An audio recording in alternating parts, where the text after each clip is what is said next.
¿Sí se visualiza mi pantalla? Sí se ve, doctora. Perfecto. Sí, doctora. Ya. Buenas tardes, doctores. Continuando con las clases teóricas, vamos a hablar acerca de semiología de garganta y patología inflamatoria de lo que es todo es la vía aérea respiratoria. Estas ya son las clases teóricas de la tercera fase. Yo me voy a encargar de hacer la tercera fase. La primera clase es la de hoy día y la segunda clase es la del próximo lunes y ahí acaban las clases teóricas, ¿ya? Entonces comenzamos. Primero, para hablar todo lo que es semiología de garganta, tenemos que saber o hacerles un recuerdo de lo que es anatomía de la garganta.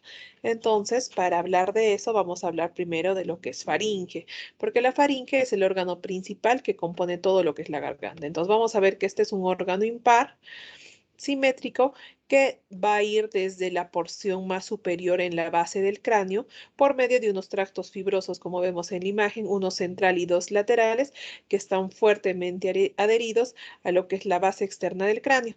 Y en su porción inferior se va a relacionar con la sexta vértebra cervical y en su cara anterior con lo que es el cartílago cricoides.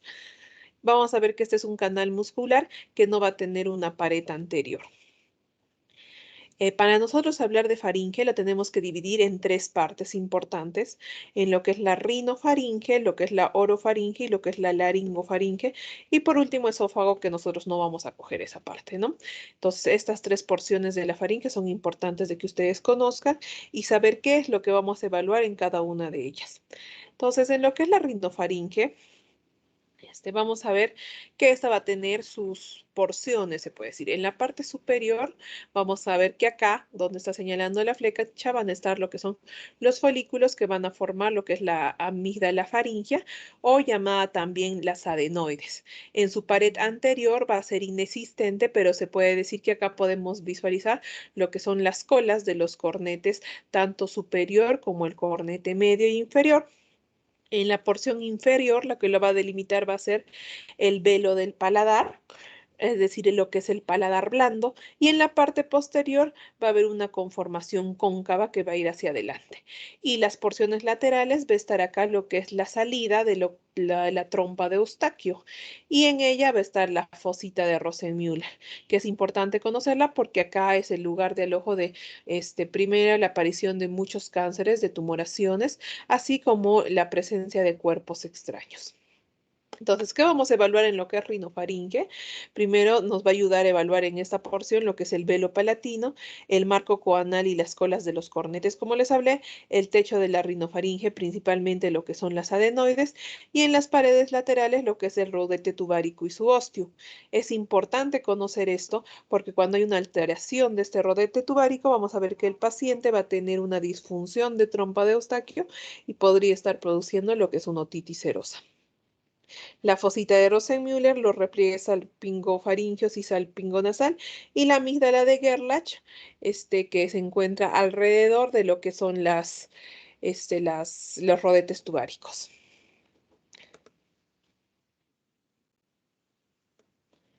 Luego seguimos bajando y tenemos lo que es la orofaringe. Vamos a ver que la orofaringe está limitada hacia arriba por lo que es el velo del paladar y hacia adelante se va a comunicar con lo que es la boca, lo que es el vestíbulo bucal y lo que es la lengua a través del istmo de las fauces. En la porción anterior va a estar con los pilares del velo del paladar y las amígdalas palatinas, y hacia abajo, en un plano horizontal, está trazado por el hueso hioides. Y hacia atrás vamos a ver que va a tener unos relieves formados por numerosos folículos linfoides, que estos al ser inflamados o al inflamarse van a producir lo que son las faringitis. Por último, las paredes laterales, donde van a estar reducidos a ángulos laterales de la faringe, donde no va a haber ningún reparo anatómico que sea importante que ustedes conozcan. Entonces, ¿qué vamos a explorar en lo que es la orofaringe? Son los pilares anteriores, los pilares posteriores, las amígdalas, que son las que vemos cuando nosotros realizamos el examen con baja lengua, los surcos glosofaringios y glosoamigdalinos, el velo palatino, la pared lateral, la región lingual próxima a la B lingual, con todas las alteraciones y características normales que tiene que tener la lengua. Hablar orofaringe también nos va a hacer hablar de lo que es cavidad oral. Como dijimos, orofaringe es el ingreso a lo que es la cavidad oral y es lo que ustedes van a evaluar al hacer la orofaringoscopía. Entonces, ¿qué vamos a evaluar en la cavidad oral? Vamos a ver que esta se va a dividir en dos espacios, en lo que es el vestíbulo y la boca propiamente dicha. El vestíbulo es el espacio delimitado entre la mucosa bucal y la superficie externa de las encías y los dientes, y la boca es donde se encuentran la lengua, los dientes, las encías y constituye la abertura anterior al orofaringe. El techo de la boca, como saben ustedes, está formado por lo que es el paladar, con sus dos porciones, el paladar duro y el paladar blando. Y vamos a ver que este arco formado por el borde posterior del paladar blando, la presencia de lo que es la úvula por arriba y lo que son los pilares anteriores a los costados, van a formar lo que se llama el istmo de las fauces, que es el ingreso a la cavidad oral. El suelo de la boca, que va a estar formado por lo que es la lengua, que vamos a ver que es un tejido móvil, que va a tener su frenillo lingual, va a estar compuesto por sus papilas filiformes, por las papilas gustativas y todos los demás compuestos que vamos a ver más adelante. Y por último, lo que están también las glándulas salivales, que en sus tres compuestos, que son las parótidas, las submandibulares y las submaxilares. Entonces acá vamos a ver lo que es la mucosa yugal, el paladar duro, el surco gingivolabial y gingivoyugal, el suelo de la boca, las encías, el trígono retromolar, la región ventral de la lengua, tanto su porción anterior y lateral, el dorso lingual, así como la movilización de todo lo que es la lengua y todas las coloraciones y alteraciones que pueda haber en la cavidad oral. Seguimos bajando y llegamos a la laringofaringe o llamada también hipofaringe. Vamos a ver que a ambos lados de la faringe se encuentran dos depresiones verticales que van a ser los senos piriformes, donde desciende el bolo alimenticio a la dirección del esófago. Entonces nosotros vamos a ver la parte más superior de este. Entonces, ¿qué vamos a explorar acá en lo que es la hipofaringe o laringofaringe? Tenemos que ver ya la base de la lengua con su amígdala lingual, los surcos glosoepiglóticos, los repliegues faringoepiglóticos, el repliegue aritenoepiglótico, los senos piriformes, así como la proximidad de la boca de Killian con la coloración, la movilidad y hipofaringia, tanto como laringia. Entonces, esto ya es la parte más inferior. El examen físico de la hipofaringe o laringofaringe ya no se puede hacer a visión directa, sino ya se necesitarán instrumentos como va a ser el nasofibroscopio que vamos a ver más adelante, donde a través de una cámara podemos ingresar a visualizar todas estas estructuras.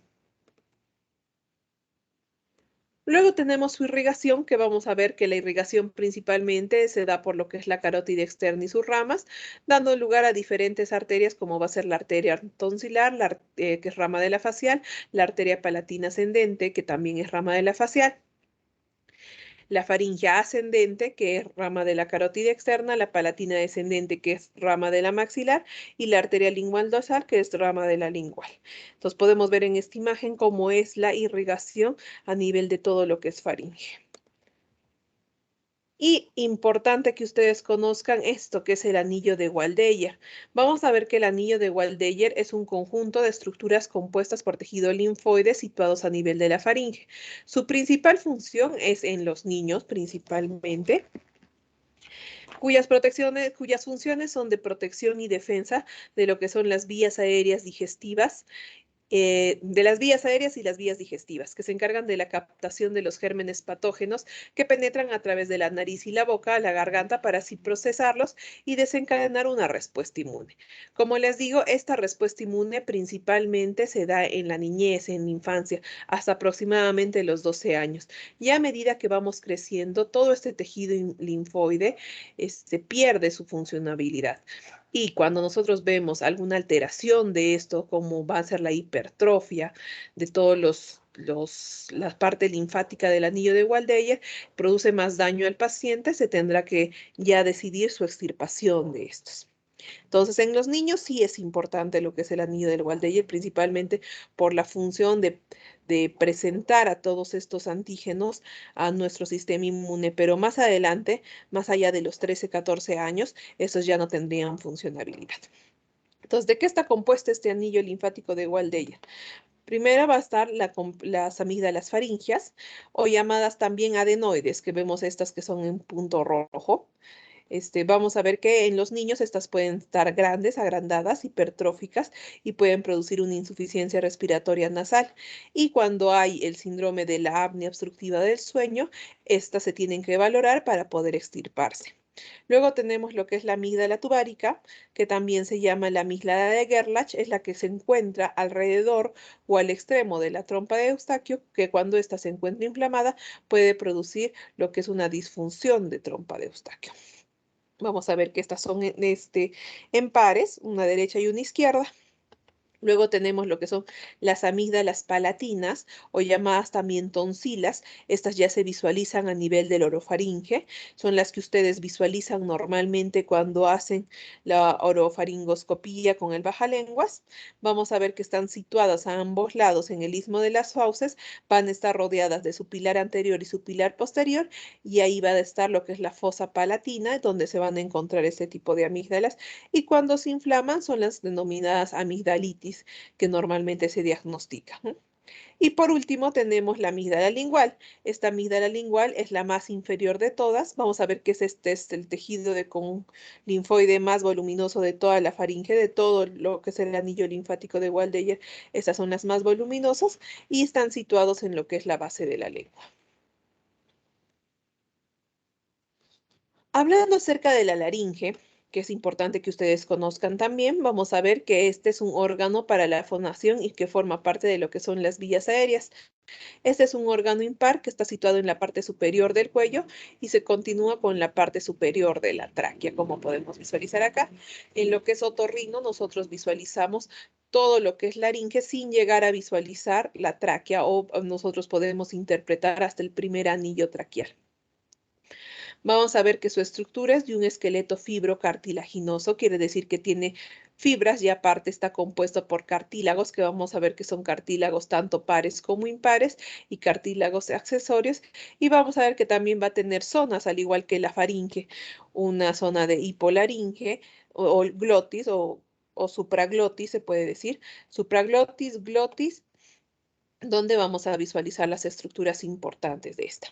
Entonces, hablando con cada una de primero hablando de la estructura de la laringe, como les dije, va a ser una estructura fibrocartilaginosa que va a encontrarse con cartílagos pares e impares y van a tener articulaciones entre estos cartílagos. Además, esto va a tener una mucosa por dentro y unos músculos por fuera que se van a encargar de realizar las funciones que va a tener la laringe. Entonces, en su esqueleto cartilaginoso vamos a ver que van a ser 6 cartílagos los que la van a componer, 3 pares y 3 impares. Hablando de los cartílagos impares, tenemos acá lo que es la epiglotis, la tiroides y el cartílago cricoides. Y en lo que son los cartílagos pares, tenemos las aritenoides, los cartílagos corniculados de Santorini y por último el cartílago cuneiforme de Whisper.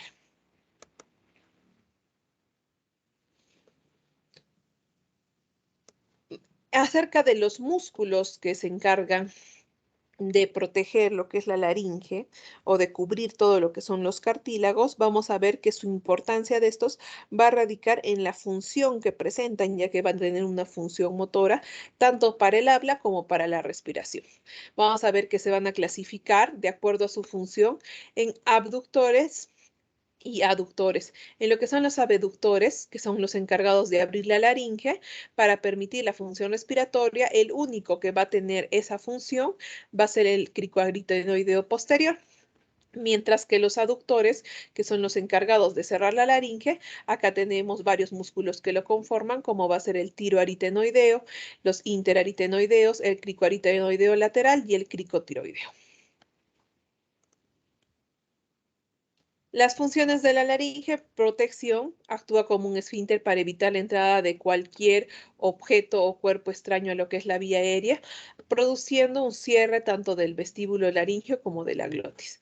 Una función respiratoria para dilatar y activar la apertura laringea para nosotros poder inspirar y expirar, y una función de lo que es fonación, ya que acá también se encuentran lo que son las cuerdas vocales, que a nosotros, poder hablar, estas vibran y se produce lo que es el aparato articulatorio y la caja de resonancia de la voz. Entonces, como les decía, la laringe va a tener también, igual como hemos visto de la faringe, sus porciones supraglótica, subglótica y la glótica. Entonces, en la zona supraglótica, que esta va a ser la más superior de la laringe, vamos a ver que esta está constituida por el borde superior del epiglotis, los repliegues aritenoepiglóticos y los bordes superiores de los cartílagos corniculados y aritenoides. Vamos a ver que esta se va a prolongar en lo que es una forma de embudo y va a estar limitado por el ligamento cuadrangular hasta las bandas ventriculares o cuerdas vocales falsas. Por debajo de estas bandas va a existir una hendidura denominada el ventrículo de Morgagni. Vamos a ver que este ventrículo de Morgagni es importante evaluarlo porque este puede ser el lugar de asiento de unas tumoraciones llamadas lo que son unas tumoraciones quísticas llamadas lo que son los laringoceles. Y por debajo está lo que es el suelo del ventrículo correspondiente a las cuerdas vocales que delimitan ya el nivel glótico. La parte más inferior es la más baja de la laringe llamada subglotis que se extiende desde lo que es la porción del glotis hasta la primera porción de la tráquea, hasta el primer anillo traqueal.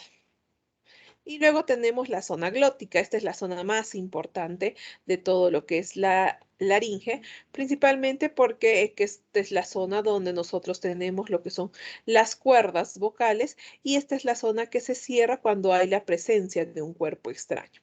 Entonces es la zona comprendida entre los dos ligamentos vocales, corresponde al paso más estrecho de la laringe. Esta es la zona más estrecha de lo que es la laringe y la parte anterior se denomina comisura anterior, que es donde se unen los ligamentos de las cuerdas vocales, que es donde estoy señalando, y la comisura posterior, que es cartilaginosa y está formada por lo que son los cartílagos aritenoides. Entonces acá es donde nosotros visualizamos las cuerdas vocales que cuando nosotros hablamos o hacemos la función fonatoria, estas tienen que vibrar y contactar entre sí para que nosotros podamos presentar la voz. Si hay alguna alteración en estas, por ejemplo, tumoraciones, pólipos, nódulos, papilomas que impidan la unión de ambas cuerdas vocales, se va a producir lo que es una alteración de la voz, una disfonía. Así como también si hay parálisis de estas que no hacen que se movilicen ambas cuerdas vocales, también se puede producir una disfonía y muchas veces si es que la parálisis es en aducción, o sea, completamente cerrada, puede producir lo que es una dificultad respiratoria severa. De la semiología, que es el tema principal. Y acá vamos a ver que primero lo que ustedes van a explorar cuando hagan la semiología de garganta es lo que es la cavidad oral. Vamos a ver que esta se tiene que examinar de forma conjunta con lo que es la orofaringe, de la misma forma con la hipofaringe y se explora al visualizar la laringe y viceversa. La exploración de la faringe debe realizarse en sus tres regiones, como dije, rinofaringe, orofaringe e hipofaringe.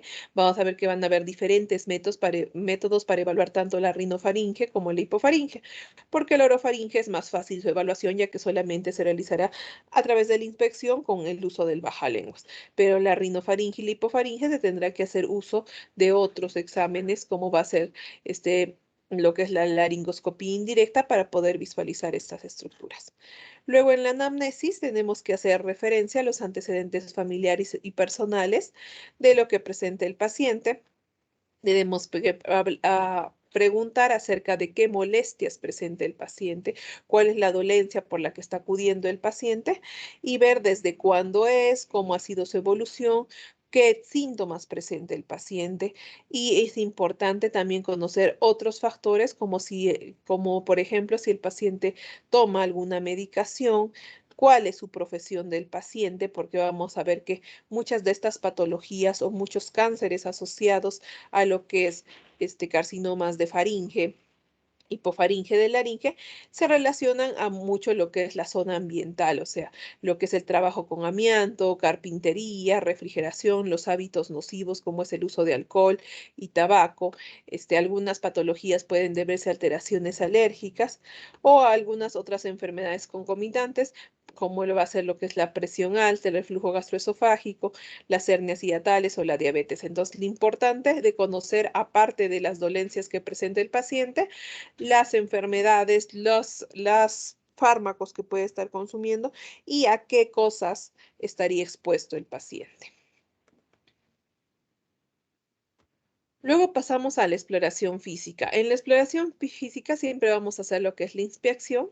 Vamos a hacer primero una inspección a visión directa, simple, donde vamos a indicarle al paciente que abra la boca sin forzarlo. No vamos a utilizar todavía el bajalenguas porque hay muchos pacientes que tienen el reflejo nauseoso muy intenso.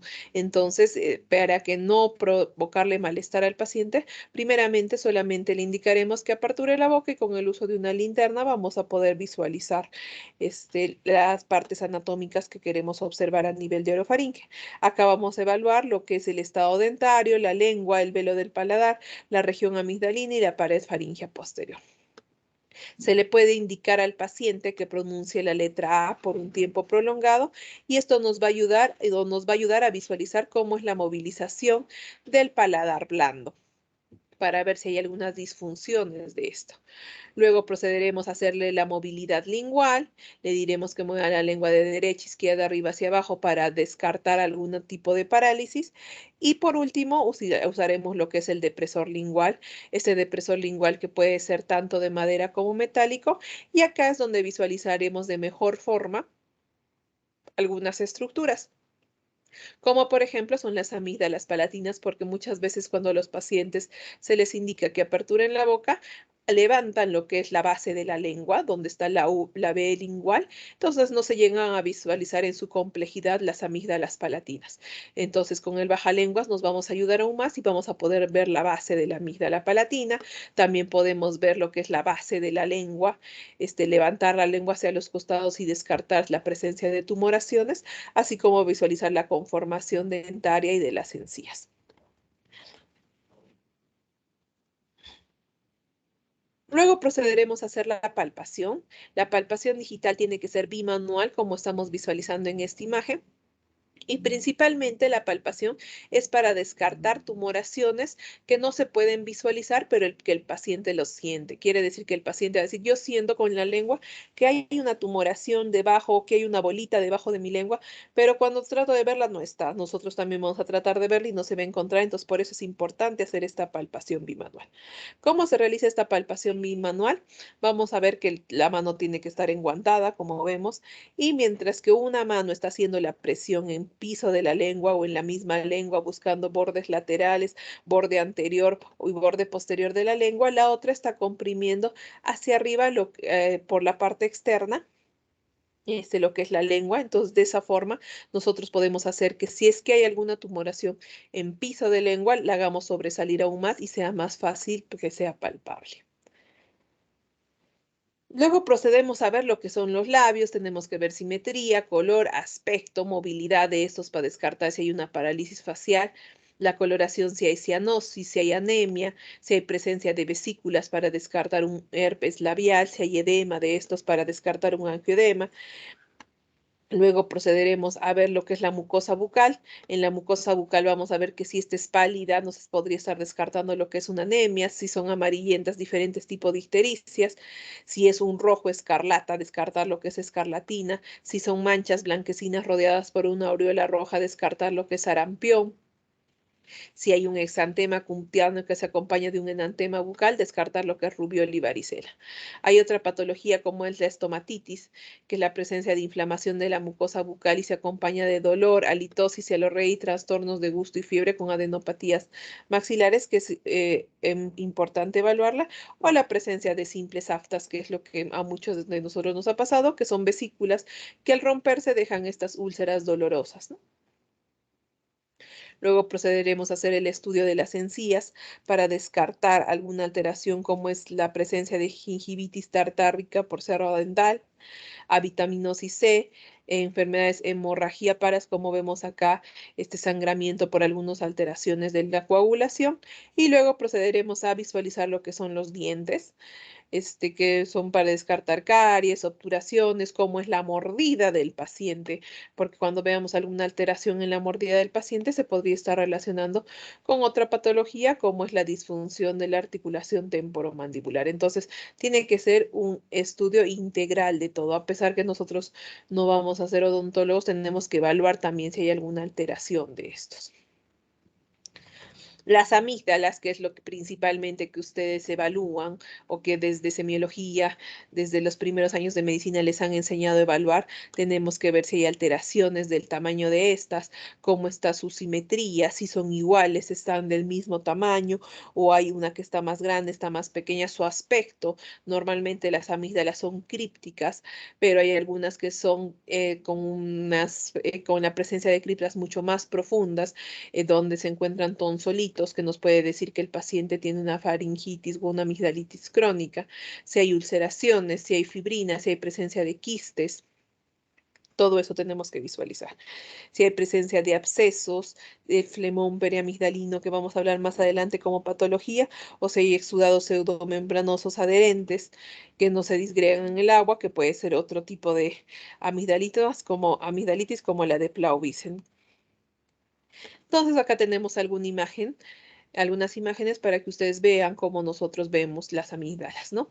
Acá vemos, por ejemplo, estas amígdalas que están hipertróficas, que cuando hablemos de hipertrofia amigdalina, estas podrían estar entre un segundo y un tercer grado. Estas ya en un cuarto grado porque ya están casi contactando contra sí. Vemos su aspecto inflamatorio con presencia de vasos están hiperémicas, entonces esta puede ser una faringitis aguda más que una faringitis crónica, a diferencia de esta que no se ve la presencia de vasos, pero sí se ve que son unas amígdalas crípticas, ¿no? Tienen bastantes criptas y tal vez si nosotros hacemos una maniobra de presionar esta amígdala, vamos a ver la salida de tonsolitos.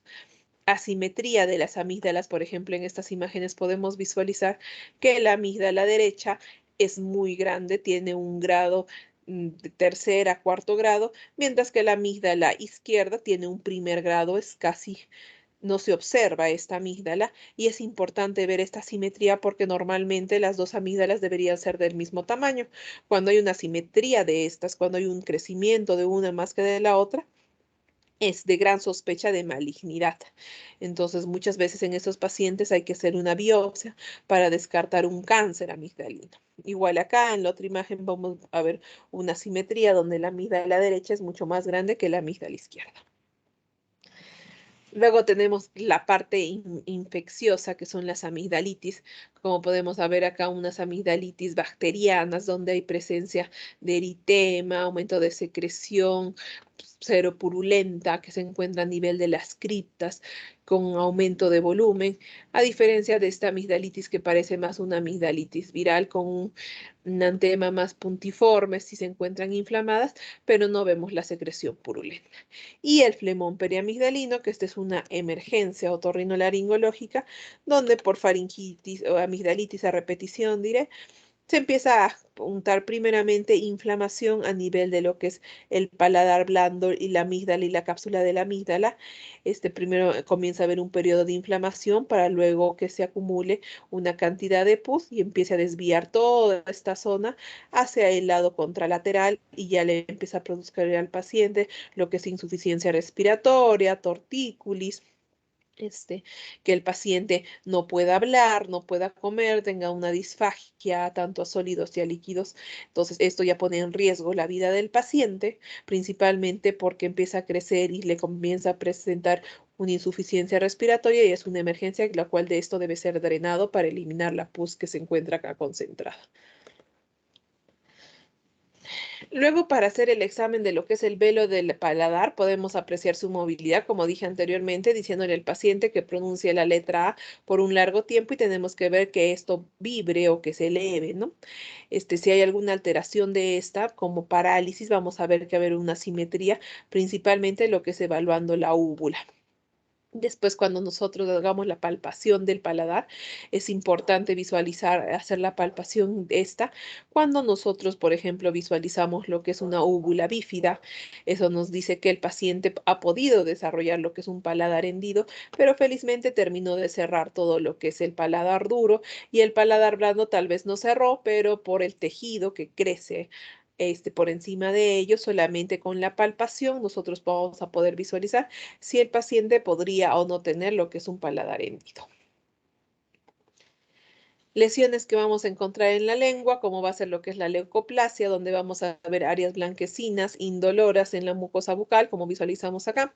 Úlceras aftosas, que es una úlcera dolorosa, redonda y ovalada, rodeada por un halo de mucosa enrojecida, que esto a muchos de nosotros nos ha pasado, luego de mordernos, luego de que hemos tenido alguna herida a nivel de lo que son las encías, se produce esta lesión que aproximadamente en unos 7-10 días se completa su epitelización y ya no produce mayor molestia. Lo que son las glositis atróficas, donde vemos una lengua depapilada, lisa completamente, que nos sugieren lo que es la deficiencia de todo lo que son las vitaminas del complejo B, principalmente lo que es la riboflavina, la niacina, el ácido fólico y la vitamina B12, o lo que es una lengua fisurada, como vemos en esta imagen, que se produce a medida que avanza la edad y puede ser ocasionada por restos de alimentos que se acumulan en estas grietas y producen irritación. Luego tenemos otras lesiones, como son las lesiones benignas, de debajo de la lengua, como va a ser lo que es la ránula, una patología muy común, que vamos a ver que es una tumefacción quística generada por la obstrucción de una glándula salival.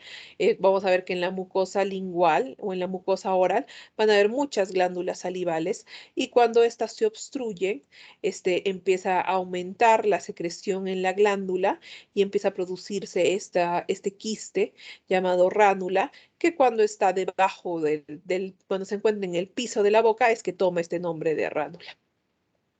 Vamos a ver que se encuentra en la región sublingual, por eso les digo en el piso de la boca sublingual, por fuera de la línea media y tiene un aspecto translúcido.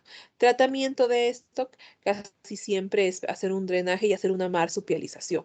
No solamente hacer el drenaje porque el conducto salival es el que está obstruido, entonces lo más probable es que esto se vuelva a llenar y vuelva a producir la lesión quística. Entonces tenemos que hacer una marsupialización de esto. Quiere decir eliminar este conducto obstruido para que este quiste no se vuelva a llenar. Luego tenemos lo que es el epulis, que es un tumor localizado en las encías, por lo generalmente inflamatorio, pero en ocasiones no es doloroso. Luego les decía que hay otros estudios que nos van a ayudar, como hemos hablado anteriormente, todo lo que hemos visto en la parte de semiología es a nivel de orofaringe, pero para nosotros poder ver lo que es rinofaringe e hipofaringe, nos tenemos que hacer de ayuda de otros instrumentos, como va a ser el uso de lo que es una laringoscopía indirecta. ¿Cómo se realiza este estudio de laringoscopía indirecta? Como visualizamos en esta imagen. Al paciente le indicamos que vamos a hacer este procedimiento. El paciente tiene que estar sentado con una cabeza en posición neutra. Se le puede decir que se incline ligeramente hacia adelante y le vamos a indicar al paciente que si tiene prótesis dentarias removibles, es mejor que se las quite para que sea más cómodo el examen y podamos hacer una mejor visualización del examen. Le vamos a indicar al paciente que saque la lengua. Y como vemos en esta imagen, con una gasita nosotros vamos a jalar la lengua hacia afuera y con la otra mano vamos a usar lo que son los laringoscopios, que son estos espejitos que podemos visualizar acá, que son, no sé si han visto los espejitos que utilizan los odontólogos, que van a ser de diferentes tamaños. Estos espejitos sí o sí tienen que estar calientes, porque si nosotros no los usamos calientes por el vapor que expiramos al realizar la expiración, se van a empañar y no vamos a poder visualizar nada. Entonces, se ponen calientes con cuidado, evitando quemar al paciente. Y lo primero que vamos a visualizar es la parte superior, lo que es la rinofaringe. ¿Qué vamos a visualizar en lo que es la rinofaringe? Como le dije, lo que son las coanas, lo que son los rodetes tubáricos, lo que son las amígdalas faringias o las adenoides, que bueno, en personas adultas esto ya va a ser un tejido atrofiado que no se va a visualizar adecuadamente. Pero principalmente para ver eso, para ver cómo es la desembocadura de la trompa de Eustaquio, cómo está esa amígdala de Gerlach, si está aumentada de tamaño o no, que podría producir lo que es la disfunción de la trompa de Eustaquio, si las colas de los cornetes llegan a esta porción, si hay presencia de tumoraciones. Luego de hacer visualizar la parte de arriba, lo que es la rinofaringe, cambiaremos nuestro espejito para visualizar la parte de abajo, qué es lo que es la hipofaringe. Entonces, esta es la imagen que vamos a visualizar al realizar la laringoscopía indirecta de hipofaringe, donde lo primero que va a salir a la luz va a ser primero la epiglotis, donde vamos a pedirle al paciente que respire o que trate de hacer la maniobra de tragar, y vamos a ver cómo esa epiglotis tiene un movimiento de cierre y apertura. Y luego vamos a poder visualizar lo que es más en la parte más inferior. Podemos llegar a visualizar lo que son las amígdalas linguales y se puede llegar a visualizar. Y en la parte más inferior vamos a visualizar lo que son los cartílagos aritenoides, las cuerdas vocales y cómo es la movilidad de estas. Lo mismo con el espejo en posición adecuada, la imagen laringoscópica aparece invertida de arriba abajo, en la parte anterior la laringe con la base de la lengua y la epiglotis se proyecta en la parte superior del espejo con los repliegues aritenoideos y la entrada del esófago aparecen por debajo. Entonces, ¿cómo se realiza? Como les dije, primero siempre nos vamos a ayudar con una gasita jalando la lengua hacia afuera y con el espejito mirando primero en la parte superior para ver lo que es rinofaringe y luego la parte inferior para ver lo que es hipofaringe. Eso es laringoscopía indirecta. Ahora, hablando acerca de lo que es la laringoscopía directa, vamos a ver que este procedimiento ya se reserva para cuando además de la exploración, porque con la laringoscopía indirecta solamente nosotros visualizamos, podemos ver si hay alguna alteración, inflamación, tumoración, pero con la laringoscopía directa nosotros ya podemos hacer procedimiento. Entonces se reserva para cuando además de la exploración se necesite efectuar maniobras intervencionistas, tanto como sacar biopsias o resección de alguna tumoración. Vamos, este es un acceso directo y se consigue colocando al paciente en una posición apropiada para visualizar nosotros la laringe y la boca se tienen que encontrar alineadas para introducir lo que es el laringoscopio. Entonces, este procedimiento se hace en sala de operaciones. El paciente tiene que estar en la camilla de sala de operaciones con la cabeza en hiperextensión como visualizamos acá. Tiene que estar anestesiado el paciente. Se le pide al anestesiólogo que el paciente esté anestesiado en un plano superficial como para que pueda respirar ligeramente, pero no que se quede en apnea, ¿no? Entonces se le pone su anestésico y el paciente tiene una respiración superficial, pero nos ayuda a poder manejar. Nosotros utilizamos el laringoscopio, que es este instrumento que podemos visualizar acá, donde podemos aperturar lo que es la zona glótica. Con este levantamos lo que es la epiglotis y vemos lo que son las cuerdas vocales, la glotis, hasta el primer anillo traqueal, y de ahí medimos lo que es el laringoscopio, con sus demás instrumentos para poder realizar si es necesario biopsias, extracciones de cuerpo extraño o hacer alguna otra maniobra, ¿no? En estos pacientes.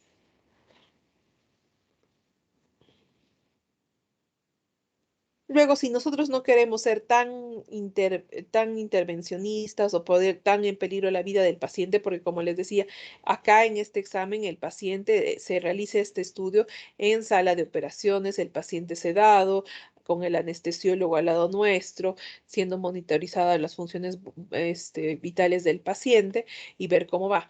Pero este estudio, la fibrolaringoscopía, es un estudio que lo podemos hacer en consultorio externo, no va a correr en peligro la vida del paciente, el paciente está tranquilo, está sentado, se le pone un anestésico local a nivel de la naricita y a nivel de la boca, principalmente para evitar lo que es el reflejo nauseoso y producir disminuir lo que es el edema de la mucosa nasal y no producirle dolor y ingresamos con este laringoscopio. Vamos a ver que van a haber laringoscopios que pueden ser rígidos o flexibles. Casi siempre nosotros utilizamos los flexibles, que es la imagen de acá arriba. Ingresamos a través de la vía nasal. Si el paciente no tolera, se puede ingresar de frente a través de la boca y y empezamos a visualizar primero lo que es úvula, lo que son las amígdalas palatinas, seguimos bajando lo que es la amígdala lingual, seguimos bajando y empezamos a visualizar lo que son los cartílagos aritenoides, la epiglotis, los cartílagos aritenoides, y esta imagen es la última que visualizamos, donde vemos las cuerdas vocales verdaderas con las cuerdas vocales falsas y todos los demás cartílagos. Y acá también podemos evaluar lo que es la funcionabilidad de las cuerdas vocales, indicándole al paciente que diga ciertas palabras, ciertas vocales y así evaluar también el cierre glótico normal, ¿no? Y otro estudio también que nos va a ayudar es el uso de la estroboscopía. Este es un método mucho más especializado que consiste en la observación de los movimientos y vibración de las cuerdas vocales a través de una imagen de óptica de cámara lenta. ¿Qué es lo importante de este examen? Que es como un video que nos graba cómo es la vibración de estas cuerdas vocales. Entonces, por medio de una luz, vamos a visualizar cómo es el movimiento de estas cuerdas vocales y podemos repetirlo varias veces. Entonces, en patologías muy pequeñas, como son la presencia de nódulos muy pequeños o parálisis de cuerdas que no se llegan a determinar muy bien si realmente es una parálisis o es una disfunción más motora de la cuerda vocal, este examen nos va a ayudar a visualizar cómo es la unión de ambas cuerdas vocales y si hay alguna alteración. Y como es un video que nosotros lo podemos acercar, ponerlo en acercamiento y ver cada cuerda vocal, alejarlo y ver movimientos repetitivos de estas cuerdas vocales, este nos va a dar un mejor diagnóstico en el paciente. A diferencia de la nasofibrolaringoscopía, que solamente lo evaluamos en ese momento cuando estamos mirando. Entonces vamos a ver que las ventajas que tiene este estudio es que va a tener mayor tolerancia por el paciente, permite evaluar el habla del paciente, la observación del aparato vocal completo y evalúa mejor todo lo que son los trastornos de la voz relacionados con el uso muscular. Las desventajas sí es un poco más invasivo porque es como una cámara que tiene que ingresar en este lugar. La imagen es una sucesión de puntas y hay mayor distorsión a veces de la imagen porque son movimientos lentos que nosotros lo podemos poner en movimiento lento o en movimiento rápido para poder ver la movilidad de las cuerdas vocales. Entonces, esos son todos los estudios que nosotros tendríamos que realizar al hacer lo que es el examen físico de lo que es todo la faringe con sus porciones que ya hemos hablado. Ahora hablando acerca de lo que es la patología inflamatoria. Vamos a comenzar con todo lo que son la inflamación, primeramente de lo que son de diferentes porciones del anillo de Waldeyer y comenzamos con lo que son las adenoiditis agudas. Vamos a ver que las adenoiditis agudas es una inflamación infecciosa transitoria de la amígdala faríngea. Este es un proceso típicamente pediátrico. Principalmente esta inflamación se ve en los niños, donde las vegetaciones adenoideas, y esto se da porque las vegetaciones adenoideas remiten, como les decía, de forma drástica a partir de los 9 años. Entonces, más allá de los 9, 10, 11 años, estas adenoides empiezan a atrofiarse. Por eso es que en una persona adulta, nosotros cuando hagamos, por ejemplo, una laringoscopía para visualizar estas estructuras, lo más probable es que ya veamos solamente un tejido atrófico, a diferencia de los niños que sí vamos a ver un tejido en plena actividad. Vamos a ver que con frecuencia estas adenoiditis al inflamarse van a alterar lo que es o afectar lo que es la salida de la trompa de Estocchio y por lo cual también van a afectar lo que es el oído medio, haciendo que el paciente presente otitis medias agudas a repetición y si esto se cronifica, vamos a ver que el paciente va a dar lugar a lo que es una otitis media serosa. Entonces, ¿por qué se producen estas adenoiditis? Principalmente por una infección vírica. Como hemos visto, todas las enfermedades respiratorias del tracto aéreo superior, todo comienza con una infección vírica, con frecuencia procedido de una rinitis vírica, donde el germen principal es el rinovirus, seguido por el virus de la parainfluenza y de la influenza, y puede haber una sobreinfección bacteriana, principalmente por lo que es el Streptococcus pyogenes.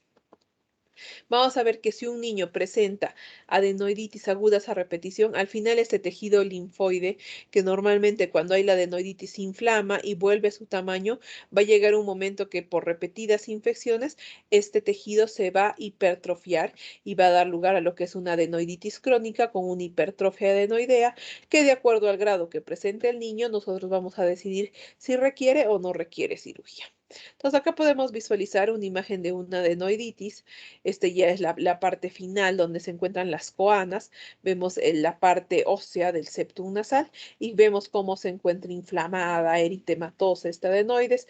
Y acá ya vemos cuando hay una sobreinfección bacteriana porque ya visualizamos el tejido purulento, la secreción purulenta que está alrededor del adenoides. El cuadro clínico que va a presentar el paciente principalmente va a comenzar, como les dice, una rinitis vírica con obstrucción nasal, rinorrea anterior, principalmente lo que es la rinorrea posterior. Los niños se van a quejar que van a pasar o están pasando secreción mucosa. Puede haber además fiebre por la infección, cefalea, dolor de oídos acompañada de otitis medias agudas, y al hacerles la rinofibroscopía se puede observar así, como les decía, la adenoides congestiva, agrandada, bañada de una secreción purulenta. Entonces, acá les pongo un cuadrito donde nosotros podemos diferenciar de una adenoiditis vírica de una sobreinfección bacteriana de esta adenoiditis vírica. Entonces, lo principal que nosotros podemos saber acá, que acá, mientras la rinorrea en la vírica va a ser más mucoide, acá y en la sobreinfección bacteriana va a haber una rinorrea verdosa, amarillenta y espesa. Al palpar adenopatías, vamos a ver que estas van a ser más voluminosas cuando hay una infección bacteriana y va a tener más un complejo general como fiebre, dolor de cabeza, el niño va a estar en un mal estado general. El tratamiento principalmente de la adenoiditis es el uso de antibióticos, principalmente con lo que son penicilinas. Se puede dar amoxicilina con ácido clavulánico o lo que es el uso también de las cefalosporinas. Y cuando los pacientes son alérgicos a la penicilina, usaremos lo que son los macrólidos o el trimestoprim-sulfametoxazol, que también nos dan un buen resultado. Hidratación del paciente por las fiebres altas que puede presentar, uso de antiinflamatorios, mucolíquidos, vasoconstrictores. Ahora, como les dije, cuando hay episodios de adenoiditis agudas a repetición, el niño va a presentar lo que es una adenoiditis crónica e hipertrófica, donde se produce esta afectación inflamatoria y séptica de la amígdala faríngea, empieza a producir cambios tisulares irreversibles a nivel de lo que son las adenoides, formando fibrosis, necrosis, desestructuración de la trama linfoide y epitelial como consecuencia de la proliferación bacteriana, haciendo que estas adenoides crezcan, aumentan de tamaño. Entonces, ¿qué va a presentar el paciente cuando ya tiene una adenoiditis crónica? Va a tener una insuficiencia respiratoria nasal bilateral porque estas adenoides crecen a lo que es coana. Entonces el paciente va a venir principalmente, o la mamá del niño va a venir principalmente diciendo que su hijito hace periodos de apnea.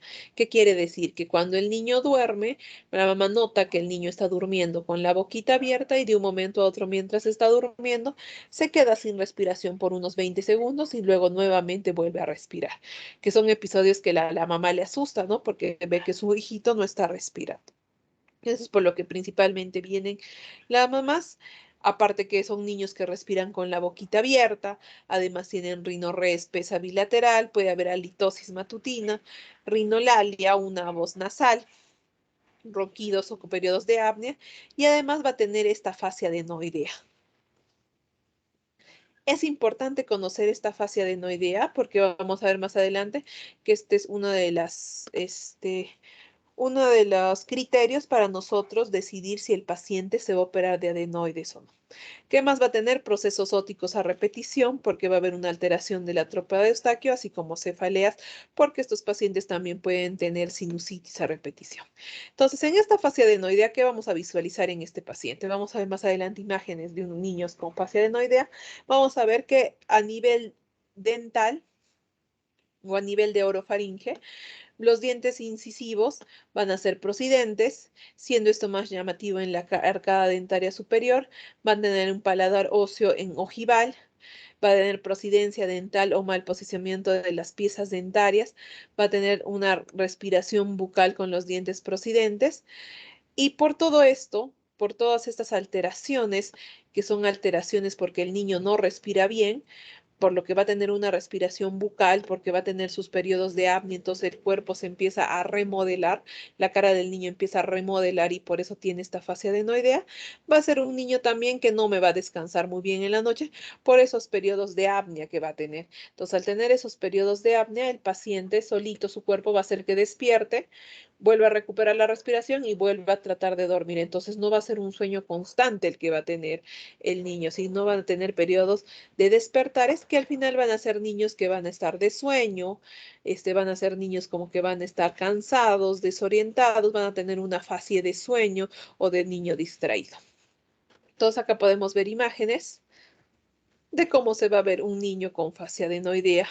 Como les dije, lo principal es la alteración a nivel oral o a nivel bucal, donde hay una alteración de lo que es el posicionamiento normal de las piezas dentarias, hay una alteración del desarrollo maxilofacial, ocasionando una maloclusión. El labio superior va a ser corto, el labio inferior se va a encontrar evertido, los pómulos aplanados.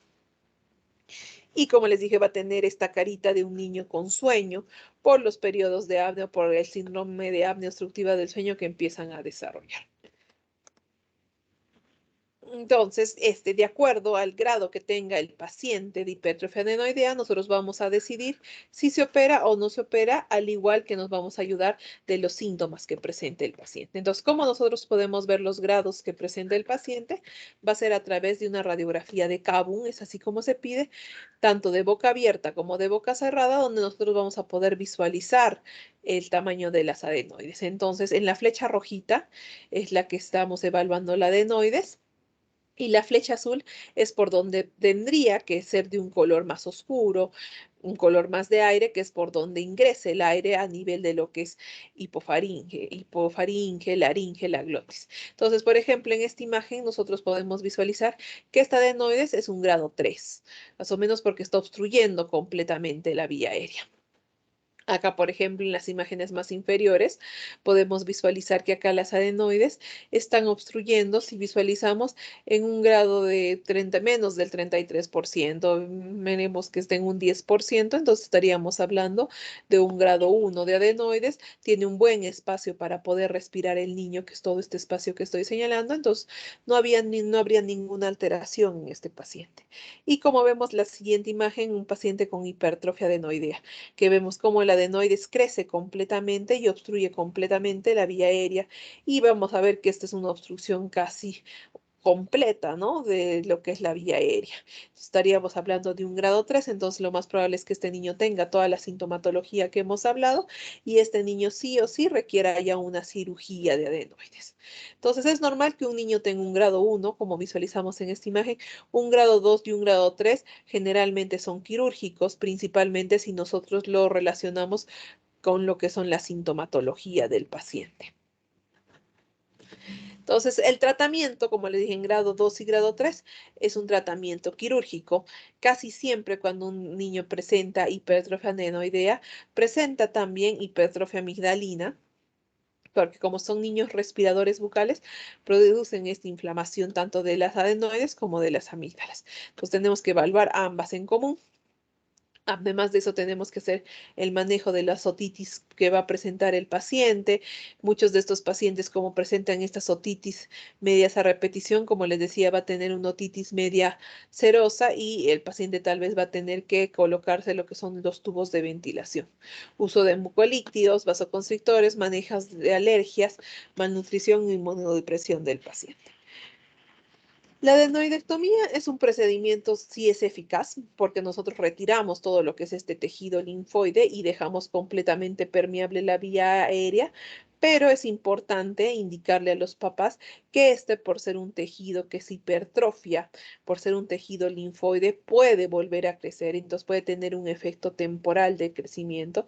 Entonces debe explicar a los padres que si volvería a presentar los síntomas, hay que volverle a realizar estudios, radiografías, nasofibrolaringoscopías para visualizar cómo se encuentra este lecho del adenoides para evitar que haya un crecimiento nuevamente de estas adenoides. Entonces, los instrumentos que se utilizan para nosotros realizar una adenoidectomía, el abrebocas, donde nosotros nos va a permitir que el paciente, mientras esté bajo sedación con anestesia, el paciente mantenga la boquita abierta, y este es el resecador de amígdalas, donde con este vamos a poder eliminar todo el tejido adenoideo. Entonces, ¿cuáles van a ser las indicaciones de la adenoidectomía? Si hay enfermedades recurrentes de oído medio por disfunción de la trompa de Eustaquio, si hay obstrucción respiratoria por hipertrofia adenoidea, produciendo un síndrome de apnea obstructiva del sueño, si hay focos de infección adenoidea con la presencia de rinosinusitis a repetición, o si ya hay la presencia de una hipoacusia conductiva por la hipertrofia adenoidea, por la presencia de una otitis serosa. Entonces, acá vemos un algoritmo que lo encuentran ustedes en su libro base, donde nos va a indicar acerca de lo que son las indicaciones absolutas, las indicaciones relativas y las contraindicaciones. Entonces, sí o sí ustedes tienen que aprender cuáles son las indicaciones absolutas para nosotros indicarle al paciente que así tenga un grado 2 de adenoides, tiene que operarse. Entonces, estas indicaciones absolutas va a ser periodos de apnea, síndrome de apnea obstructiva del sueño, la presencia de una fase adenoidea en estado, los fenómenos óticos frecuentes o una etmoiditis en la infancia, y las indicaciones relativas son las según la sintomatología, como que el niño presente resfríos a repetición, me respiro un poquito con la boca abierta, hay un poco de dolor de oídos, una otitis media aguda, pero no ha sido a repetición, entonces esa ya la tendremos que ver de acuerdo a la molestia que presente el paciente. ¿Cuáles van a ser las contraindicaciones? ¿Cuándo no se va a poder realizar una adenoidectomía? Si el paciente tiene antecedente de hendidura palatina, si es un niño, por ejemplo, que ha nacido con labio leporino y paladar hendido, no vamos a hacer esta cirugía porque al nosotros hacer la adenoidectomía podemos aperturar más aún lo que es la hendidura palatina, o si tiene alguna enfermedad sistémica que nos contraindica realizar esta cirugía, como son alteraciones de la coagulación. La principal complicación de esta cirugía es la hemorragia. Por eso tener siempre en cuenta esta mayor complicación para que el paciente luego de sala de operaciones sea lo que más tengamos que evaluar luego de que se le realice la cirugía.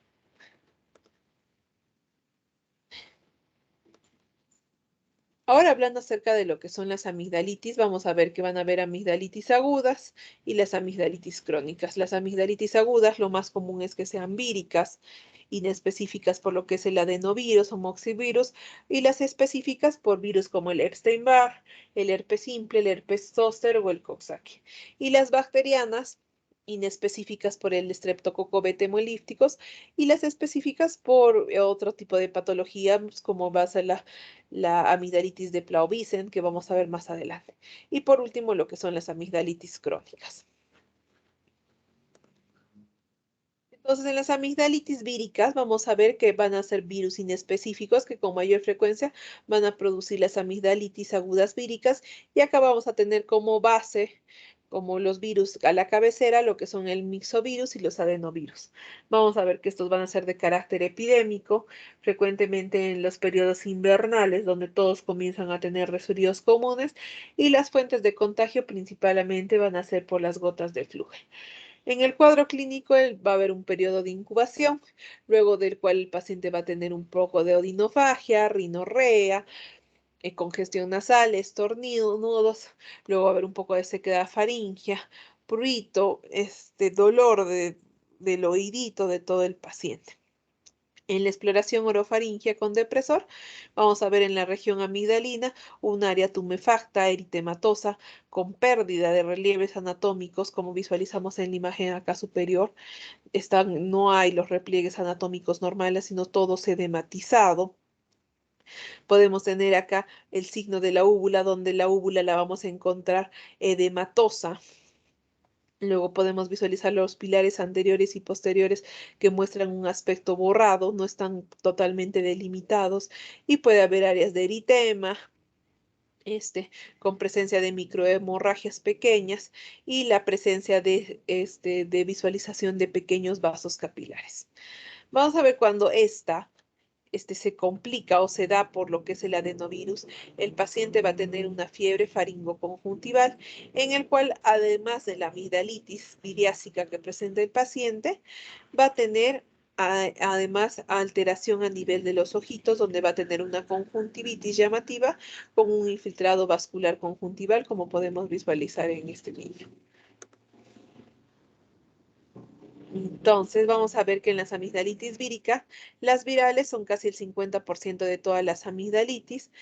Los virus más comunes son el adenovirus, el rinovirus, Los síntomas, como ya les dije, disfagia, dolor de garganta, fiebre, eritema y el tratamiento, como es algo viral, casi siempre es de sostén. Decirle al paciente que tome bastante líquido es lo más importante, porque tal vez empieza a presentar un poco de fiebre, como le va a estar doliendo la garganta, va a estar respirando con la boquita abierta, entonces es importante que el paciente se encuentre hidratado y haga reposo en casa.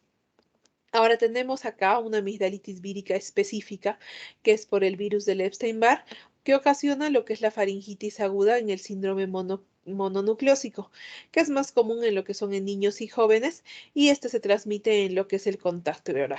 Entonces, ¿qué va a presentar el paciente? Va a presentar fiebre, malestar general, linfadenopatías, hepatoesplenomegalia, eso lo diferencia de una amigdalitis vírica normal, además de una faringitis. Y el examen físico, no vamos a ver las imágenes anteriores, donde solamente todo lo vamos a ver eritematoso, edematoso, sino acá va a haber petequias en la unión de los paladares y las amígdalas pueden estar crecidas y es clásico que estén cubiertas por un exudado blanco grisáceo, pero no es un exudado purulento como en las bacterianas, sino es un exudado que se encuentra pegado a nivel de ambas amígdalas, como en napa en ambas amígdalas y además todo las lesiones puntiformes que se van a petequiales que se van a visualizar. Luego tenemos lo que es la amigdalitis eritematopulácea, que es la más común que vemos, que ya es una infección bacteriana por el Streptococcus beta hemolíticos o por la flora mixta del Streptococcus beta hemolíticos y el Haemophilus influenzae.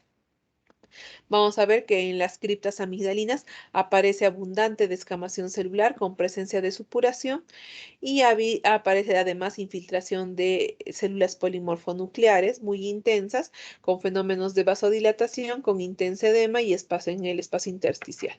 Entonces, todo cuadro clínico comienza con el periodo inicial, que es una viriasis, y luego el paciente empieza a percibir lo que es una secreción faríngea espesa que va adquiriendo unas características de viscosidad densa con aspecto seroso, supurado y purulento. Vamos a ver que el paciente además puede ya presentar alteraciones en la voz, como una voz gangosa o una voz disfónica. A la orofaringoscopía vamos a ver que las amígdalas se encuentran con volumen tumefacto. Vamos a ver que va a haber un eritema difuso amigdalar y del velo palatino, las criptas con supuración dentro de ellas, una lengua saburral. En la palpación cervical podemos palpar la presencia de adenopatías, principalmente en lo que son las cadenas subangulomandibulares, subdigástricas y en menor medida lo que son las yugulocarotidias. Acá es importante de conocer otro tipo de amigdalitis, como es la amigdalitis por escarlatina. Está producida por el Streptococcus beta hemolíticos del tipo B, que aparte del paciente de presentar todo esto, va a tener un enantema difuso de toda la faringe de carácter aframbuesado. Entonces, en los casos clínicos, que lo más probable se les va a poner en sus exámenes, hay que ver las características de cómo se describe el examen físico del paciente. Además, el paciente va a presentar mal estado general, vómitos, acompañados de taquicardia. Y vamos a ver que transcurridos unos días el paciente va a comenzar a tener, aparte del enantema, un exantema, adenopatías, y como vamos a visualizar en las siguientes imágenes. Entonces, esto es lo que vamos a ver en lo que es una amigdalitis por escarlatina, donde el paciente va a tener todo lo que es la mucosa oral de forma aframbuesada, eritematosa, roja. Ese es el enantema que vamos a visualizar acá.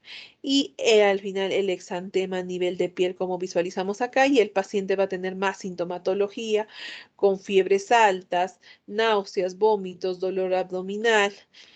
Y todo eso, si les ponen en un cuadro clínico, estamos hablando de una faringitis por escarlatina. En una amigdalitis bacteriana, ¿cómo vamos a visualizar? Vamos a visualizar que las criptas periamigdalinas o amigdalinas van a encontrarse de una secreción purulenta, que si nosotros somos más observadores, vamos a ver cómo estas van a estar cayendo hipofaringe, no se van a quedar inmóviles como en las del Epstein-Barr, sino estas van a empezar a caer o van a tener movilización. Eso quiere decir que está supurando las amígdalas. Luego tenemos otro tipo de amigdalitis específica, que es la de Blauvisen. Vamos a ver que esta es una amigdalitis aguda producida por el bacilo de fusoespilar de Plaubicen. Y acá esta diferencia de las otras va a tener un carácter unilateral. Hemos visto que todas las demás amigdalitis afectan ambas amígdalas, pero en esta solamente afecta una de ellas, donde vamos a visualizar la amígdala recubierta por un manto blanquecino que en el centro, como visualizamos acá, se va a observar lo que es una región como una ampolla umbilical que va a corresponder a una lesión ulcerada. Casi siempre esta patología es patología de personas mayores, adultos mayores, con el uso de que son prótesis dentales que se encuentran en malas condiciones o con una alteración de su sistema inmune, ¿no? En pacientes inmunodepresivos con alteración de la salud dental es donde puede aparecer este tipo de patologías. Entonces acá tenemos un cuadro que es importante que ustedes lo conozcan, bacteriana que puede ser aguda, donde va a tener todos los síntomas que les he indicado, aguda recurrente, es importante que ustedes conozcan estos criterios de Paradise porque ya nos indicaría que el paciente podría estar desarrollando lo que es una amigdalitis crónica. Entonces, vamos a ver que estos criterios de Paradise nos ayudan a saber eso. ¿Cuándo vamos a decidir una amidalectomía? Cuando el paciente tenga más de 6 a 7 episodios por año en los últimos 2 años o 3 por año en los últimos 3 años. Y cuando ya decimos que es crónica completamente, cuando ya tiene más de 7 episodios de amigdalitis en un año. Además, para decir que es una amigdalitis crónica, ¿qué podemos visualizar acá?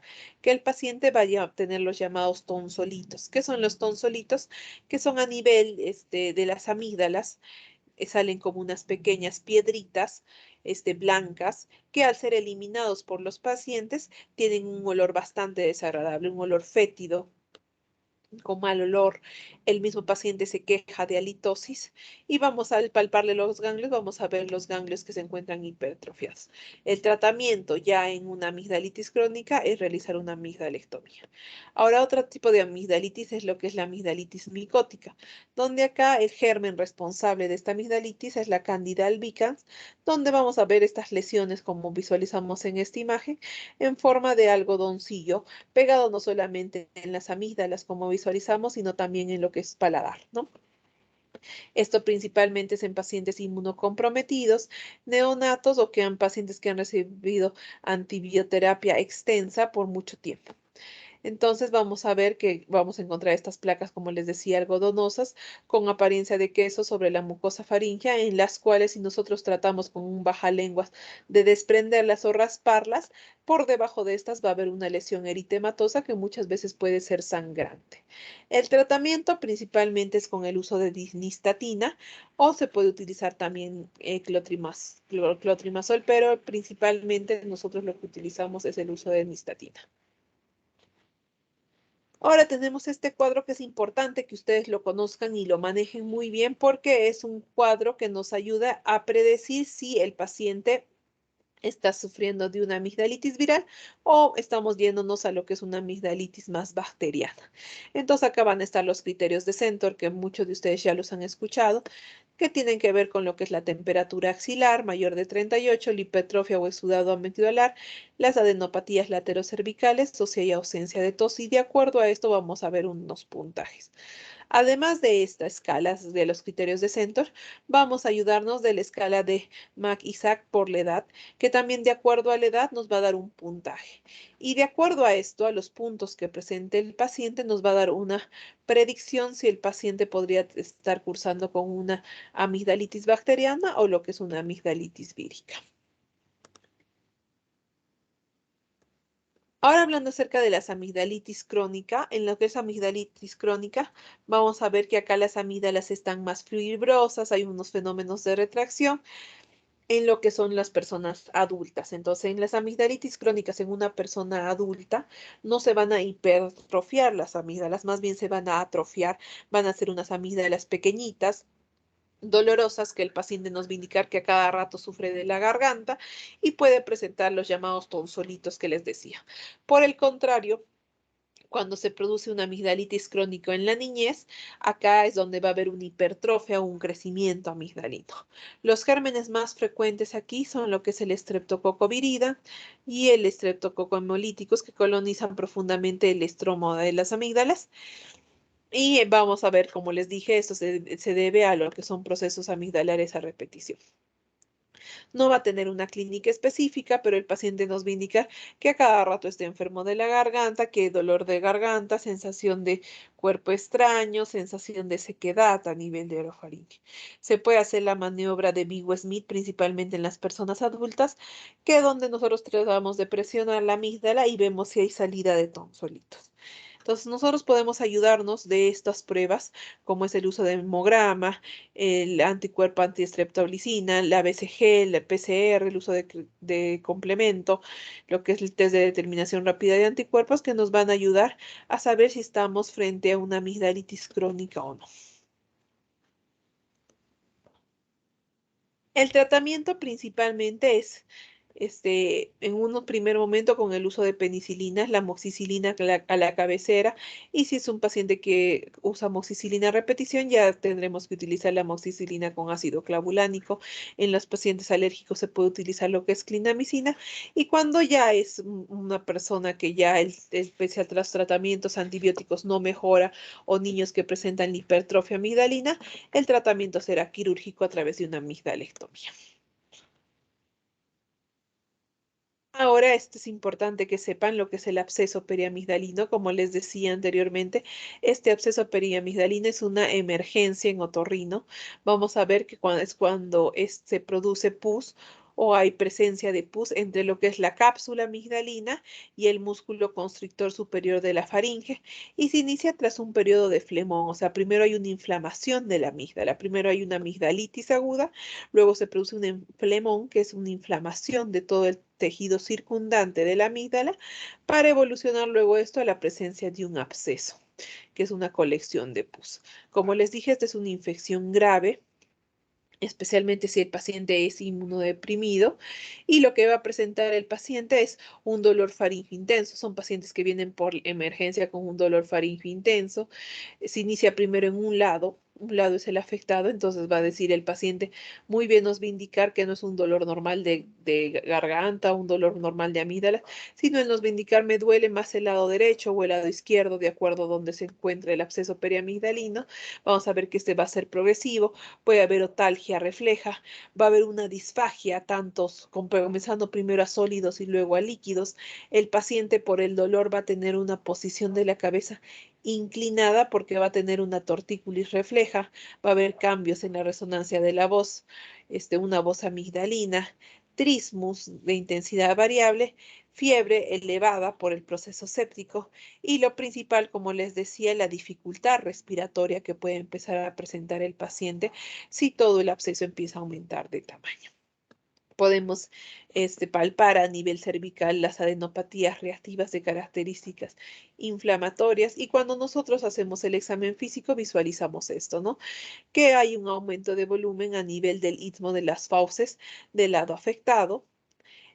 Vamos a ver que va a haber una simetría de esto, es una desviación de la úvula hacia el otro lado. Vemos que acá es un flemón, es un absceso periamigdalino del lado derecho, y vemos cómo la úvula se está desviando hacia el lado izquierdo. Con aumento de volumen se está obstruyendo casi completamente toda la vía aérea. Vemos que ha obstruido la vía aérea casi en un 60-70%, y el paciente va a tener síntomas de dificultad respiratoria.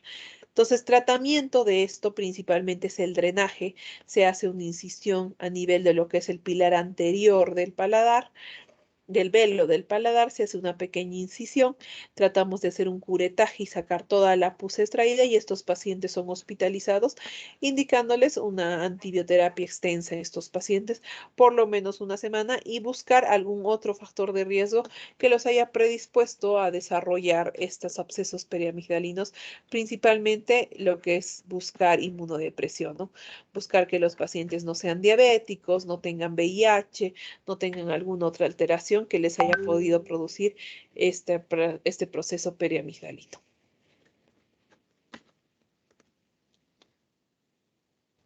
Luego tenemos lo que es la hipertrofia amigdalina, principalmente en niños. Vamos a ver que este es un aumento desmedido del volumen amigdalino, y se produce por una alteración este, recurrente de lo que son las amígdalas.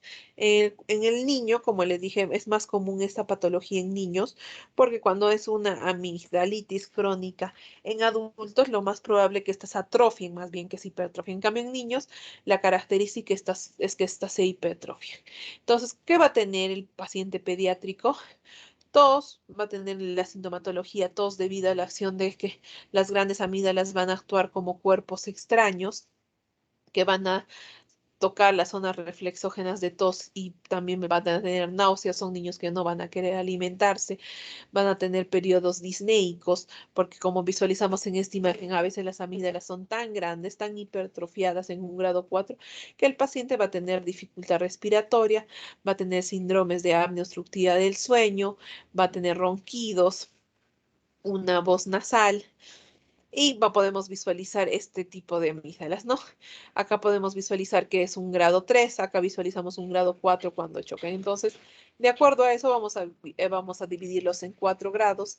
El grado 1, donde se obstruye menos del 25% de la luz faríngea, pero no sobrepasa el pilar posterior. El grado 2, hay una hipertrofia entre un 25 y un 50% de la luz faríngea hasta el pilar posterior o lo sobrepasa levemente, como visualizamos en la imagen.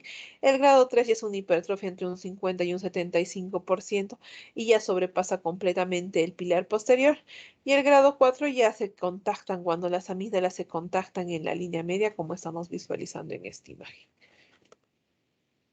Entonces, el tratamiento principalmente cuando ya es un grado 3 o 4 y ya le produce mucha sintomatología al paciente es el tratamiento quirúrgico, como visualizamos acá. Principalmente lo que nosotros tratamos de sacar es toda la amígdala. Vamos a ver que va a haber amigdalectomía parcial o completa. Es preferible hacer la amigdalectomía completa porque si dejamos tejido linfoide, lo más probable es que si siguen los episodios a repetición, vuelva a haber un sobrecrecimiento de este tejido linfoide. Entonces, mejor es sacar completamente todo lo que es el tejido linfoide con su cápsula.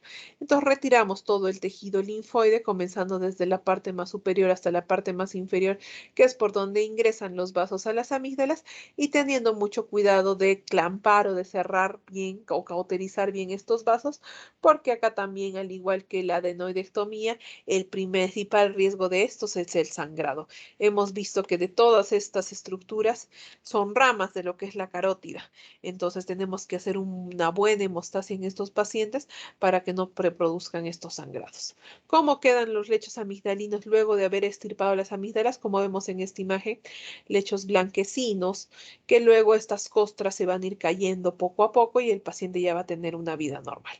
Como estos lechos amigdalinos son como heridas abiertas que se dejan en el paciente, pues al paciente se le indicará principalmente una dieta fría para tibia, evitar comer alimentos que puedan quedarse en estos lechos amigdalinos y producir infección, como es comer pan o arroz, de preferencia todo licuado y como les decía, de preferencia frío, se le dejará su antibiótico y se les estará haciendo seguimiento para evitar que estos lechos amigdalinos se infecte. Luego tenemos lo que es la faringoamigdalitis, que ya es la inflamación tanto de la parte faríngea como de las amígdalas. Principalmente acá el germen que afecta es el estreptococo beta hemolítico y el cuadro clínico va a ser igual que las amigdalitis, ¿no? Fiebre, dolor de garganta, sequedad de mucosas, adenopatías, disfagia o dinodisfagia.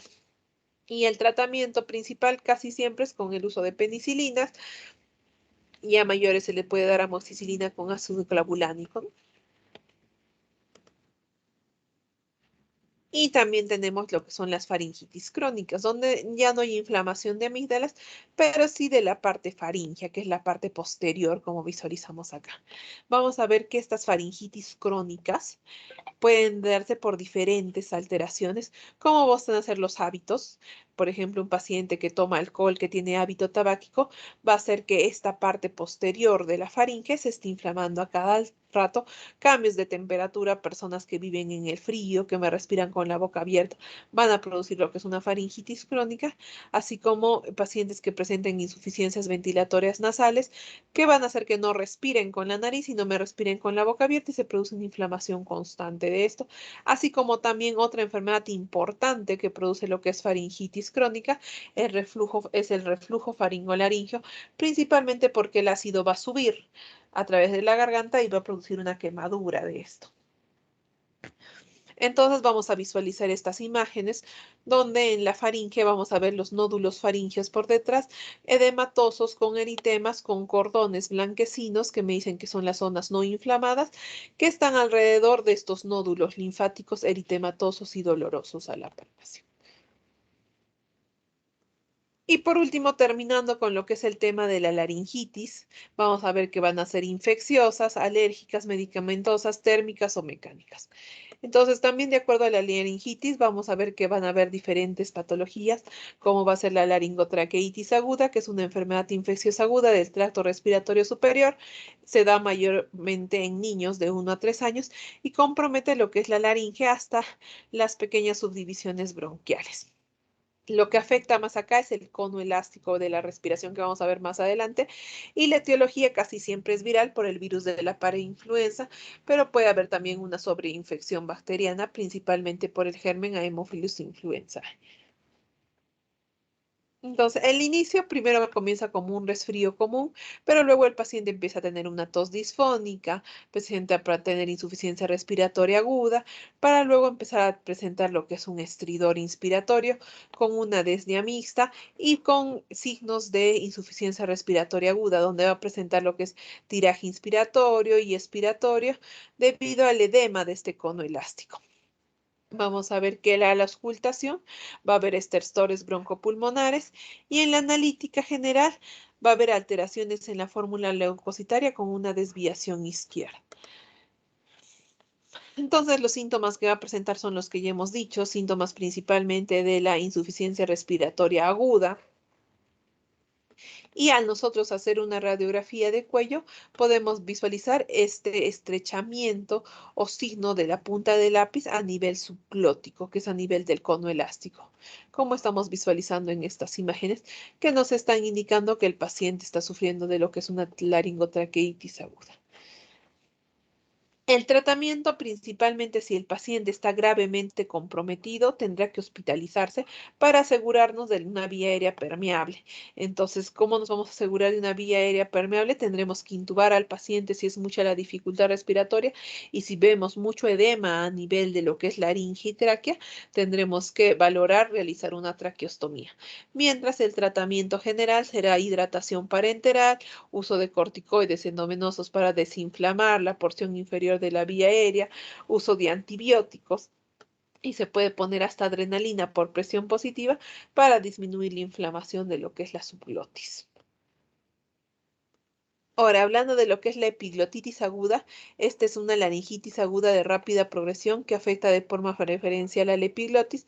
También se presenta en niños pequeños de 2 a 7 años y el agente etiológico principal es el Haemophilus influenzae.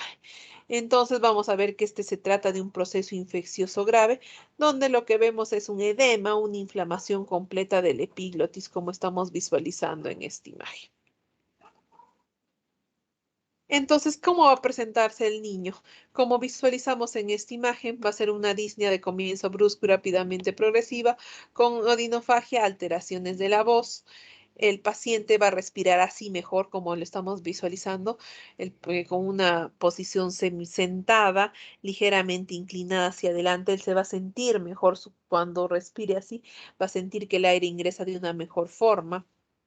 Y cuando nosotros hacemos el examen a través de la orofaringoscopía, podemos ver un aumento y enrojecimiento de la epiglotis. Es importante que cuando nosotros hagamos esta orofaringoscopía o ya sea una fibroscopía laringea, hacerlo con un extremo cuidado porque podemos producir solamente mayor inflamación, mayor edema de este epiglotis y aumentar la insuficiencia respiratoria del paciente. Entonces, si vemos al paciente con esta sintomatología, tener mucho cuidado al hacer la evaluación de la orofaringe y de la faringe del paciente y de la hipofaringe de estos pacientes. Entonces, así como se va a ver, por ejemplo, acá vemos este epiglotis aguda en un paciente que acudió a urgencias tras un periodo de observación, en lo cual se agravó la sintomatología.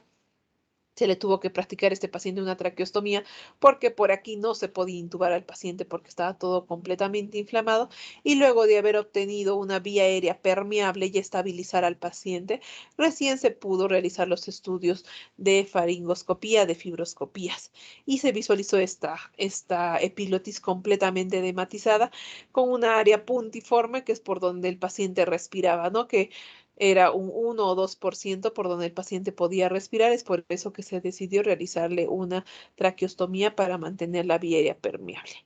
Acá podemos ver una radiografía lateral de cuello donde se visualiza esta imagen particular o muy común cuando hay la presencia de epiglotitis, que es la imagen en dedo de guante, donde vemos un dedo que es el crecimiento o aumento de volumen del epiglotis. Entonces, el manejo principalmente es mantener una vía aérea permeable, puede ser con intubación endotraqueal o el uso de traqueostomía, como hemos visto. Casi todos estos pacientes tienen un manejo en UCI para darles un ambiente húmedo y templado con oxigenoterapia, tomar cultivos, aunque ya sabemos que lo más común es el Haemophilus influenza, y dar su tratamiento antibiótico, ¿no? La amoxicilina con ácido clavulánico como el antibiótico principal o el uso de la ceftriaxona. Luego tenemos lo que son los abscesos paralaringios, que son a consecuencia de lo que es una faringitis o amigdalitis estreptocócica, donde vemos un pus localizado por fuera por fuera del músculo constrictor inferior, junto a la túnico carotidia. ¿Y cómo la visualizamos esto? Principalmente cuando el paciente presenta clínica de insuficiencia respiratoria aguda, no encontramos nada al hacer nuestros exámenes de orofaringoscopía y se le pide una tomografía y visualizamos esta imagen, como este aumento de volumen quístico o tumoral está desviando lo que es desviando lo que es la vía aérea o está estrechando la luz de la vía aérea, lo está llevando hacia un lado y vemos que tiene esta coloración adentro, ¿no? Que esto ya nos está indicando que es la formación de un absceso. Como les decía, el diagnóstico es vía ecográfica o para asegurarnos mejor el uso de una tomografía cervical y el tratamiento principal es el drenaje del absceso. Se tendrá que hacer por vía aérea a través de una laringoscopía, el drenaje de esto para eliminar toda la pus y continuarlo con antibioterapia. Ahora, hablando acerca de lo que es la laringitis aguda, vamos a ver que esta es una inflamación aguda de la laringe asociada a lo que es un resfrío común, donde el paciente va a tener lo que es una disfonía y afonía, tos seca y dolor de garganta. Casi siempre este es viral por influenza, rinovirus o adenovirus y solamente el 10% producen una sobreinfección, dando lugar a lo que es una faringitis estreptocócica. El diagnóstico es más clínico por la sintomatología que presenta el paciente y nos podemos ayudar de lo que es una laringoscopía. El tratamiento, reposo de la voz, uso de analgésicos, humidificación del aire, se pueden nebulizar con corticoides al paciente y hacer luego de esto una videolaringoscopía o una nasofaringofibrolaringoscopía para visualizar la desinflamación o cómo se encuentra la inflamación de las cuerdas vocales. Vamos a ver que si esta disfonía persiste por 10 a 15 días, tendremos que hacer este examen sí o sí para descartar la presencia de neoplasias o tumoraciones. Y esta misma laringitis aguda en niños, a diferencia de los adultos que solamente, o en la gente joven, que más lo que nos produce es una disfonía, en los niños es mucho más peligrosa. ¿Por qué? Por la misma anatomía de los que presentan los niños a nivel de laringe. Vamos a ver que cuando hay una laringitis aguda en niños es una laringitis disneizante por el factor anatómico, como vamos a ver el diámetro de la laringe, la submucosa que es laxa, el tejido linfático que es rico y es muy grande, vascularizado y favorece a que cualquier inflamación de esta produzca edema y hipersecreción de esto. Entonces, todas estas alteraciones anatómicas, donde el niño, su laringe va a ser más laxa, más fácil de inflamación, más fácil de edematizarse, va a producir que una laringitis simple pueda producir signos de insuficiencia respiratoria aguda. Acá en rojito les pongo 1 milímetro de edema, supone aproximadamente el 20% de disminución del diámetro subglótico total en un niño. Entonces, solamente 1 milímetro ya le estaría produciendo disnea al paciente y síntomas de insuficiencia respiratoria aguda. Como les decía, vamos a ver que y hablando acerca de lo que son las laringitis crónicas, vamos a ver que estas se pueden dividir en inespecíficas y en específicas. En inespecíficas existen factores irritantes, como va a ser lo que es el tabaco, alcohol, reflujo gastroesofágico y crónico. Vamos a ver que acá van a afectar lo que son las cuerdas vocales, pero no va a alterar la movilidad normal de las cuerdas vocales y afecta predominantemente a jóvenes entre los 30 y 40 años y a gente mayor, adultos mayores más de 60 años. Tratamiento de las laringitis crónicas, principalmente ver qué es lo que ha causado, ver los factores de riesgo que han proporcionado, que han dado lugar a estas laringitis crónicas y de acuerdo a esto darles el tratamiento. Listo, chicos, con eso terminamos las clases teóricas de hoy. ¿Alguna duda?